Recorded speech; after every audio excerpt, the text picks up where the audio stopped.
Artículo 3. De las Cortes Generales capítulo primero. De las Cámaras artículo 66.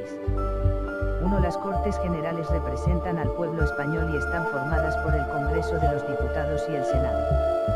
2. Las Cortes Generales ejercen la potestad legislativa del Estado, aprueban sus presupuestos, controlan la acción del gobierno y tienen las demás competencias que les atribuya la Constitución.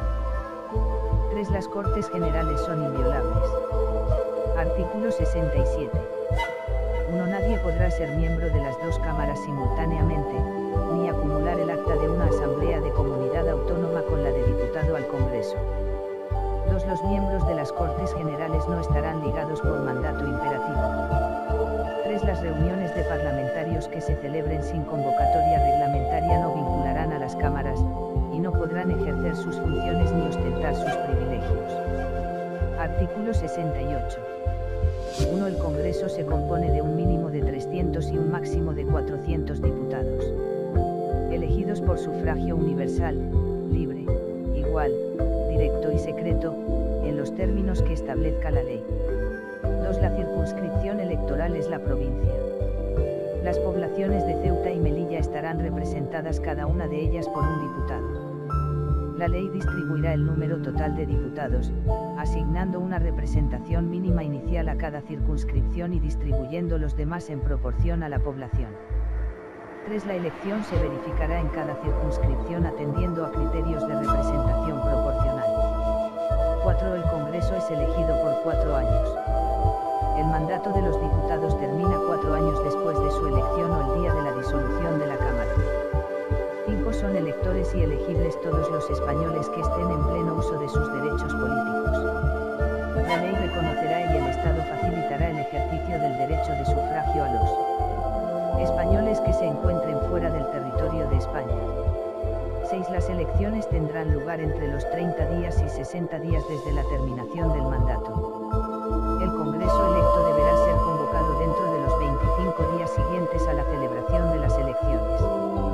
Artículo 69. 1. El Senado es la Cámara de Representación Territorial. 2. En cada provincia se elegirán 4 senadores por sufragio universal, libre, igual, directo y secreto por los votantes de cada una de ellas, en los términos que señale una ley orgánica. 3. En las provincias insulares, cada isla o agrupación de ellas, con cabildo o consejo insular, constituirá una circunscripción a efectos de elección de senadores, correspondiendo 3 a cada una de las islas mayores, Gran Canaria, Mallorca y Tenerife, y 1 a cada una de las siguientes islas o agrupaciones, Ibiza, Formentera, Menorca, Fuerteventura, Gomera, Hierro, Lanzarote y La Palma. 4. Las poblaciones de Ceuta y Melilla elegirán cada una de ellas 2 senadores. 5. Las comunidades autónomas designarán además un senador y otro más por cada millón de habitantes de su respectivo territorio. La designación corresponderá a la Asamblea Legislativa o, en su defecto, al órgano colegiado superior de la comunidad autónoma, de acuerdo con lo que establezcan los estatutos, que asegurarán, en todo caso, la adecuada representación proporcional. 6. El Senado es elegido por 4 años. El mandato de los senadores termina 4 años después de su elección o el día de la disolución de la Cámara. Artículo 70. 1. La ley electoral determinará las causas de inelegibilidad e incompatibilidad de los diputados y senadores, que comprenderán, en todo caso, a los componentes del Tribunal Constitucional. b. A los altos cargos de la Administración del Estado que determine la ley, con la excepción de los miembros del Gobierno. c. Al Defensor del Pueblo. d. A los magistrados, jueces y fiscales en activo. e. A los militares profesionales y miembros de las fuerzas y cuerpos de seguridad y policía en activo. f. A los miembros de las juntas electorales. 2. La validez de las actas y credenciales de los miembros de ambas cámaras estará sometida al control judicial, en los términos que establezca la ley electoral. Artículo 71. 1. Los diputados y senadores gozarán de inviolabilidad por las opiniones manifestadas en el ejercicio de sus funciones. 2. Durante el periodo de su mandato los diputados y senadores gozarán asimismo de inmunidad y solo podrán ser detenidos en caso de flagrante delito. No podrán ser inculpados ni procesados sin la previa autorización de la Cámara respectiva. 3. En las causas contra diputados y senadores será competente la Sala de lo Penal del Tribunal Supremo. 4. Los diputados y senadores percibirán una asignación que será fijada por las respectivas cámaras. Artículo 72. 1. Las cámaras establecen sus propios reglamentos, aprueban autónomamente sus presupuestos y, de común acuerdo, regulan el estatuto del personal de las Cortes Generales. Los reglamentos y su reforma serán sometidos a una votación final sobre su totalidad, que requerirá la mayoría absoluta. 2. Las cámaras eligen sus respectivos presidentes y los demás miembros de sus mesas. Las sesiones conjuntas serán presididas por el presidente del Congreso y se regirán por un reglamento de las Cortes Generales aprobado por mayoría absoluta de cada cámara. 3. Los presidentes de las cámaras ejercen en nombre de las mismas todos los poderes administrativos y facultades de policía en el interior de sus respectivas sedes. Artículo 73. 1. Las cámaras se reunirán anualmente en 2 periodos ordinarios de sesiones, el primero, de septiembre a diciembre, y el segundo de febrero a junio. 2. Las cámaras podrán reunirse en sesiones extraordinarias a petición del Gobierno, de la Diputación Permanente o de la mayoría absoluta de los miembros de cualquiera de las cámaras. Las sesiones extraordinarias deberán convocarse sobre un orden del día determinado y serán clausuradas una vez que éste haya sido agotado. Artículo 74. 1. Las cámaras se reunirán en sesión conjunta para ejercer las competencias no legislativas que el título 2 atribuye expresamente a las Cortes Generales. 2. Las decisiones de las Cortes Generales previstas en los artículos 94.1, 145.2 y 158.2, se adoptarán por mayoría de cada una de las cámaras. En el primer caso, el procedimiento se iniciará por el Congreso, y en los otros 2, por el Senado. En ambos casos, si no hubiera acuerdo entre Senado y Congreso, se intentará obtener por una comisión mixta compuesta de igual número de diputados y senadores. La comisión presentará un texto que será votado por ambas cámaras. Si no se aprueba en la forma establecida, decidirá el Congreso por mayoría absoluta.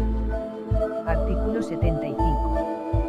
1. Las cámaras funcionarán en pleno y por comisiones. 2. Las cámaras podrán delegar en las comisiones legislativas permanentes la aprobación de proyectos o proposiciones de ley. El Pleno podrá, no obstante, recabar en cualquier momento el debate y votación de cualquier proyecto o proposición de ley que haya sido objeto de esta delegación. 3. Quedan exceptuados de lo dispuesto en el apartado anterior la reforma constitucional, las cuestiones internacionales, las leyes orgánicas y de bases y los presupuestos generales del Estado. Artículo 76. 1. El Congreso y el Senado, y, en su caso, ambas cámaras conjuntamente, podrán nombrar comisiones de investigación sobre cualquier asunto de interés público. Sus conclusiones no serán vinculantes para los tribunales, ni afectarán a las resoluciones judiciales, sin perjuicio de que el resultado de la investigación sea comunicado al Ministerio Fiscal para el ejercicio, cuando proceda, de las acciones oportunas. 2. Será obligatorio comparecer a requerimiento de las cámaras. La ley regulará las sanciones que puedan imponerse por incumplimiento de esta obligación. Artículo 77. 1. Las cámaras pueden recibir peticiones individuales y colectivas, siempre por escrito, quedando prohibida la presentación directa por manifestaciones ciudadanas. 2. Las cámaras pueden remitir al Gobierno las peticiones que reciban. El Gobierno está obligado a explicarse sobre su contenido, siempre que las cámaras lo exijan. Artículo 78. 1. En cada cámara habrá una diputación permanente compuesta por un mínimo de 21 miembros, que representarán a los grupos parlamentarios, en proporción a su importancia numérica. 2. Las diputaciones permanentes estarán presididas por el presidente de la Cámara respectiva y tendrán como funciones la prevista en el artículo 73, la de asumir las facultades que correspondan a las cámaras, de acuerdo con los artículos 86 y 116, en caso de que éstas hubieren sido disueltas o hubiere expirado su mandato, y la de velar por los poderes de las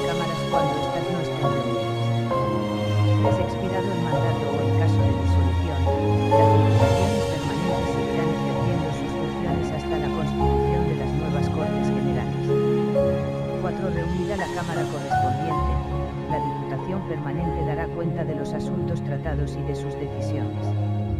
Artículo 79. 1. Para adoptar acuerdos, las cámaras deben estar reunidas reglamentariamente y con asistencia de la mayoría de sus miembros. 2. Dichos acuerdos, para ser válidos, deberán ser aprobados por la mayoría de los miembros presentes, sin perjuicio de las mayorías especiales que establezcan la Constitución o las leyes orgánicas y las que para elección de personas establezcan los reglamentos de las cámaras. 3. El voto de senadores y diputados es personal e indelegable. Artículo 80. Las sesiones plenarias de las cámaras serán públicas, salvo acuerdo en contrario de cada cámara, adoptado por mayoría absoluta o con arreglo al reglamento. Capítulo 2. De la elaboración de las leyes. Artículo 81. 1. Son leyes orgánicas las relativas al desarrollo de los derechos fundamentales y de las libertades públicas, las que aprueben los estatutos de autonomía y el régimen electoral general y las demás previstas en la Constitución. 2. La aprobación, modificación o derogación de las leyes orgánicas exigirá mayoría absoluta del Congreso, en una votación final sobre el conjunto del proyecto. Artículo 82. 1. Las Cortes Generales podrán delegar en el Gobierno la potestad de dictar normas con rango de ley sobre materias determinadas no incluidas en el artículo anterior. 2. La delegación legislativa deberá otorgarse mediante una ley de bases cuando su objeto sea la formación de textos articulados o por una ley ordinaria cuando se trate de refundir varios textos legales en uno solo. 3. La delegación legislativa habrá de otorgarse al Gobierno de forma expresa para materia concreta y con fijación del plazo para su ejercicio. La delegación se agota por el uso que de ella haga el Gobierno mediante la publicación de la norma correspondiente. No podrá entenderse concedida de modo implícito o por tiempo indeterminado. Tampoco podrá permitir la subdelegación a autoridades distintas del propio Gobierno. 4. Las leyes de bases delimitarán con precisión el objeto y alcance de la delegación legislativa y los principios y criterios que han de seguirse en su ejercicio. 5. La autorización para refundir textos legales determinará el ámbito normativo a que se refiere el contenido de la delegación, especificando si se circunscribe a la mera formulación de un texto único o si se incluye la de regularizar, aclarar y armonizar los textos legales que han de ser refundidos. 6. Sin perjuicio de la competencia propia de los tribunales, las leyes de delegación podrán establecer en cada caso fórmulas adicionales de control. Artículo 83. Las leyes de bases no podrán en ningún caso: a. Autorizar la modificación de la propia ley de bases. b. Facultar para dictar normas con carácter retroactivo. Artículo 84. Cuando una proposición de ley o una enmienda fuere contraria a una delegación legislativa en vigor, el Gobierno está facultado para oponerse a su tramitación. En tal supuesto, podrá presentarse una proposición de ley para la derogación total o parcial de la ley de delegación. Artículo 85. Las disposiciones del Gobierno que contengan legislación delegada recibirán el título de decretos legislativos. Artículo 86. 1. En caso de extraordinaria y urgente necesidad, el Gobierno podrá dictar disposiciones legislativas provisionales que tomarán la forma de decretos leyes y que no podrán afectar al ordenamiento de las instituciones básicas del Estado, a los derechos, deberes y libertades de los ciudadanos regulados en el título I, al régimen de las comunidades autónomas ni al derecho electoral general. 2. Los decretos leyes deberán ser inmediatamente sometidos a debate y votación de totalidad al Congreso de los Diputados, convocado al efecto si no estuviere reunido, en el plazo de los 30 días siguientes a su promulgación. El Congreso habrá de pronunciarse expresamente dentro de dicho plazo sobre su convalidación o derogación, para lo cual el reglamento establecerá un procedimiento especial y sumario. 3. Durante el plazo establecido en el apartado anterior, las Cortes podrán tramitarlos como proyectos de ley por el procedimiento de urgencia. Artículo 87. 1. La iniciativa legislativa corresponde al Gobierno, al Congreso y al Senado, de acuerdo con la Constitución y los reglamentos de las cámaras. 2. Las asambleas de las comunidades autónomas podrán solicitar del Gobierno la adopción de un proyecto de ley o remitir a la mesa del Congreso una proposición de ley, delegando ante dicha Cámara un máximo de 3 miembros de la Asamblea encargados de su defensa. 3. Una ley orgánica regulará las formas de ejercicio y requisitos de la iniciativa popular para la presentación de proposiciones de ley. En todo caso se exigirán no menos de 501 firmas acreditadas. No procederá dicha iniciativa en materias propias de ley orgánica, tributarias o de carácter internacional, ni en lo relativo a la prerrogativa de gracia. Artículo 88. Los proyectos de ley serán aprobados en Consejo de Ministros, que los someterá al Congreso, acompañados de una exposición de motivos y de los antecedentes necesarios para pronunciarse sobre ellos. Artículo 89. 1. La tramitación de las proposiciones de ley se regulará por los reglamentos de las cámaras, sin que la prioridad debida a los proyectos de ley impida el ejercicio de la iniciativa legislativa en los términos regulados por el artículo 87. 2. Las proposiciones de ley que, de acuerdo con el artículo 87, tome en consideración el Senado, se remitirán al Congreso para su trámite en este como tal proposición. Artículo 90. 1. Aprobado un proyecto de ley ordinaria u orgánica por el Congreso de los Diputados, su presidente dará inmediata cuenta del mismo al presidente del Senado, el cual lo someterá a la deliberación de este. 2. El Senado en el plazo de 2 meses, a partir del día de la recepción del texto, puede, mediante mensaje motivado, oponer su veto o introducir enmiendas al mismo. El veto deberá ser aprobado por mayoría absoluta.